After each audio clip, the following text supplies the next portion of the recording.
Isang mapagpalang gabi po sa ating lahat. Paumanhin po at ilang araw po tayo nawala sa sirkulasyon dahil po nagkanta kami ng 2 days clinic sa Tacloban City ni kasamang ex-PBA referee Joey Calungcagin.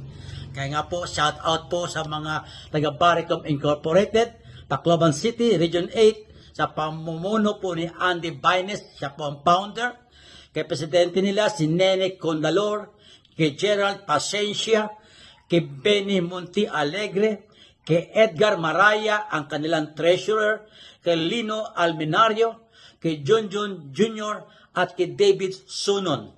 Kamusta po kayong lahat dyan at naway marami kayong natutunan sa aming 2 days clinic kasamang Joey Calungcagin.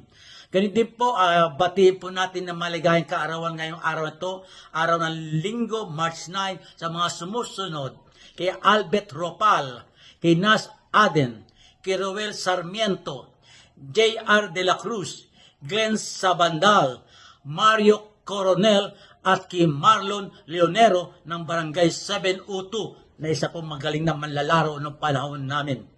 Ganito din po, belated greetings po sa mga nagdiwang na kaarawan kahapon, March 8, Sabado, kila Nicole Alex, Mark Joseph Rico, Buda Gonzales, Jerome Luz, Paul Perez, Butch Bautista, Kenshin Himura, kay Ronald Calzado Cadawas, at kay Dan Anthony Cam. Ganito din po, shout out pahabol po kay Arenhel Pedelson. Agad din po kay Modesto Rigor Guinness Jr. Nagdiwang din po ng karawan kahapon, March 8. Happy birthday po, kasama Modesto. Ganito din po kay paring Arnold Villanueva Bibo, kay paring Ayot po, na nagdiwang ng karawan ng March 6. Si paring Ayot po ay isang PBA team referee ng Magnolia Team. Ang ating pong tatalakayin sa gabing ito ay ang isang senaryo na pinanong sa atin ng ating kasamang Nene Condalor, ang presidente po ng Baricom Incorporated, na na-discuss po during our 2 days clinic sa Tacloban City. Ito po ang kanyang tanong na kahilanto na doon sa OBRI. Sabi doon, with the game clock running, excluded player A1 is on the court. This was recognized after letter A, A1 scores a goal, or letter B, B1 fouls A1, 15 foul of Team B. Yung pong A1 po, player A1, nakabit na po ng 5 personal foul pero naglalaro pa rin sa loob. Then na-recognize lamang siya after na makashoot siya.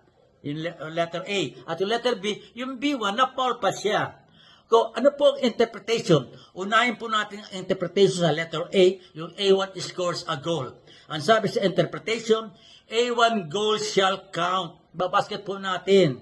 Then, Team A head coach shall be charged with a technical foul. Technical foul yung coach ng Team A.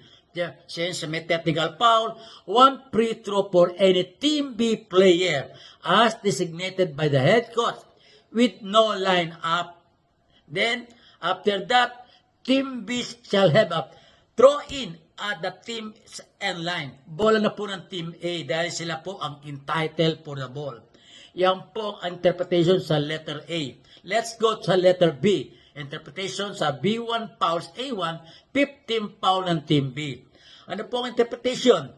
B1's foul is a personal foul. Siyempre, personal foul po yun. Then, Team A head coach shall be charged with a technical foul. Technical foul ang head coach. Then, 1 free throw for any Team B player as designated by the head coach with no lineup. Then, after that, siyempre, yung A1, pipaw na po siya, excluded player, lalabas siya. Kaya yung A1 substitute shall attempt 2 free throws with line-up na po. Dahil po nga, kaya with line-up, kung sakali magminti sa last free throw, rebound play na po yon. Okay po.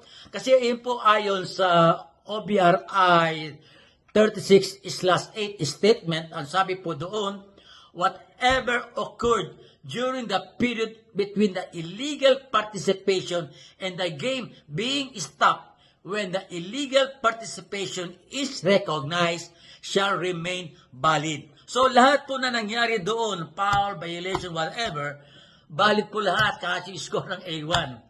Yan po ang ating maikling aralin sa gabing ito at naway naunawaan nating maigi. At muli huwag po natin kalimutan mag-like, mag-share, mag-follow at mag-subscribe sa aking YouTube channel. Ito po yung abang lingkod, former FIBA referee, Eto Kamarongan. Hanggang sa muli. Bye-bye.